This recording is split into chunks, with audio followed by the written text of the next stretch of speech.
Together we've been happy. I have few regrets.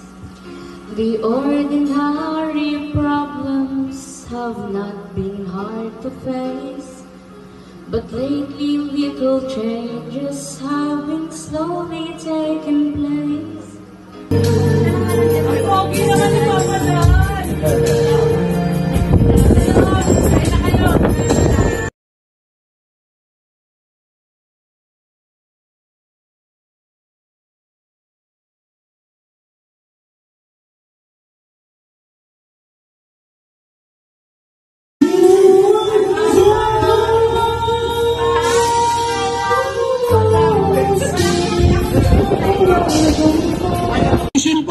Congrats kay Maestro 21 TV. Congrats! Siya pong pinanghalpon na Ghost Reactor ngayong buwan po ng January 2024.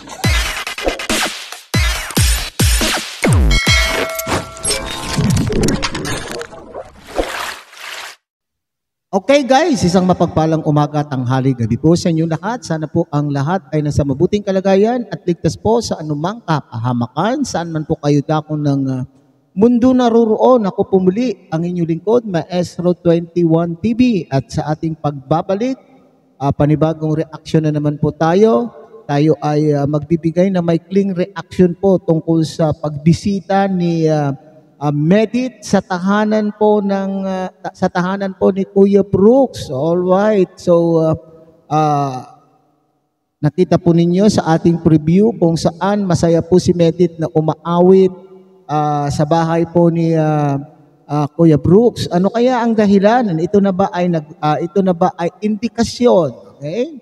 Ito ba ay indikasyon na nagbabalik na po si Baby Medit sa Kalingap? 'Di ba sabi ko natin sa ating nakaraang content ay nagbabadyang magbalik na ba ang isang Baby Medit sa Kalingap. Okay, so yun po ang ating paksa ngayong araw na ito. So, pero bago po yan ay tayo muna po ay magbibigay po guys sa ama at founder po ng Kalingap, Kuya Bal Santos Matubang, Ate Edna Vlog, Kalingap Rob, Kalingap Dan, Kuya Brooks Vlogs, and Ruel of Malalag. Kung bago lang po kayo sa ating munting channel, sana po ay inyo rin pong suportahan sa pamamagitan po ng pag-like, share, and subscribe. At tuloy, pindutin na rin po ninyo ang notification bell at nang sa ganon, updated po kayo sa susunod pa nating mga reaction videos na ating gagawin.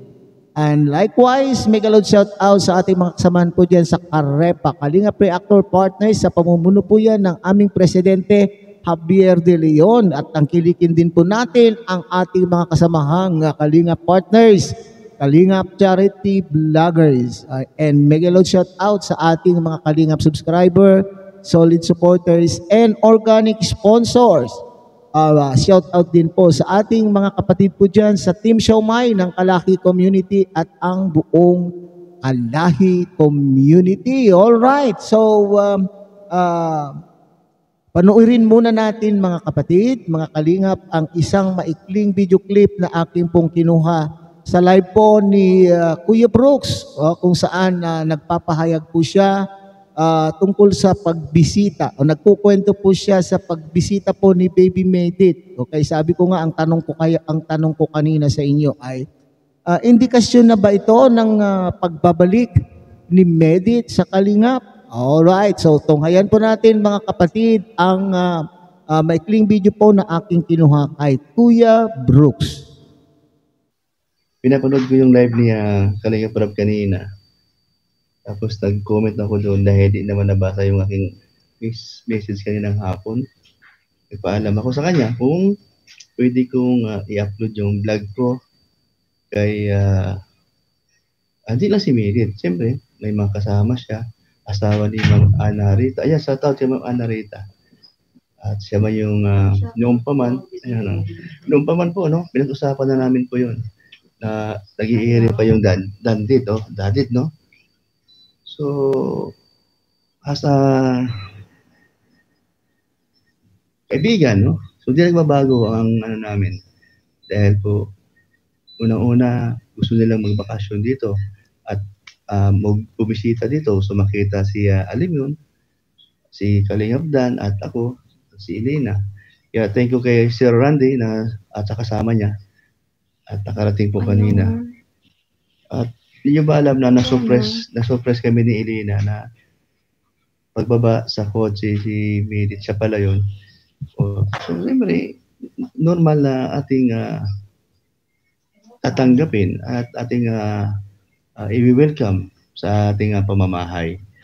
Dahil nung pa man, ini-invite ko siya sa house blessing, so walang masama. So, yung mga danjoy, huwag kayo mag-alala. At saan naman ay nakasuporta sa danjoy. Kahit mismo si Medit. Wag tayong bastos. Siya ay hindi naman masamang tao. Diba? Yung friendly namin, tuloy-tuloy naman yun. Kahit sino naman, sabi ko nga, kahit baser baser ko, baser din Dan, welcome sa bahay. Okay, so yan po ang pahayag po ni Kuya Brooks, mga kapatid. So, yung katanungan na kung si Medit po ay babalik na po sa Kalingap, sa aking palagay. Sa aking palagay lang po at sa aking iniisip ay hindi naman po sigurong magbabalik. Hindi nagbabalik. Pero ang talagang totoo dito, mga kapatid, mga Kalingap, ay nagbabalik bilang isang kaibigan po ng ang mga dati po niyang nakakasama, mga dati itinuturing po niyang tatay-tatayan na si Kuya Brooks, and of course, ang kanyang dating kalab team. So yung babalik na sinasabi po natin dito sa palagay ko ay hindi na. Unang-una, ang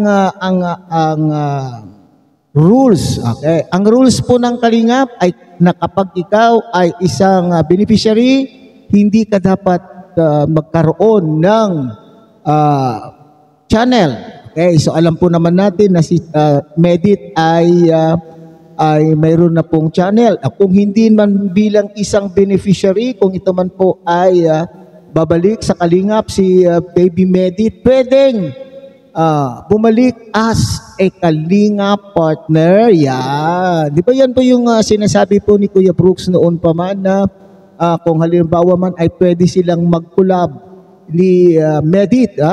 Ganon din po kay Dan, Kalingap Dan, kay Papa Dan, ay pwede silang mag-collab po ni Medit kung ito ay gugustuhin. Pero bilang isang beneficiary, sa palagay ko, hindi na. At masaya na rin po si Medit dahil mayroon na po siyang sariling community. At ang kanya pong mga taga-suporta naman po ay hindi po siya iniiwan mula sa umpisa hanggang sa kung saan makarating po si Medit. Oo nga naman, wala naman po masama. Si Kalingap Rob na po mismo ang nagsabi. Si Kalingap Rob na po mismo na walang masamang tinapay po sa pinagsamahan po nila ni Baby Medit. At hindi tinuturing ng Kalingap. Okay. Hindi tinuturing ng Kalingap si Medit na bilang kalaban. So walang dahilan na hindi po pwedeng tanggapin ni Kuya Brooks sa pagbisita po niya sa kanya pong tahanan bilang isang kaibigan. Okay? Bilang Pilipino, kulturang Pilipino, di ba, pag tayo po ay pinapasyalan, dapat natin pong tanggapin sa ating mga tahanan.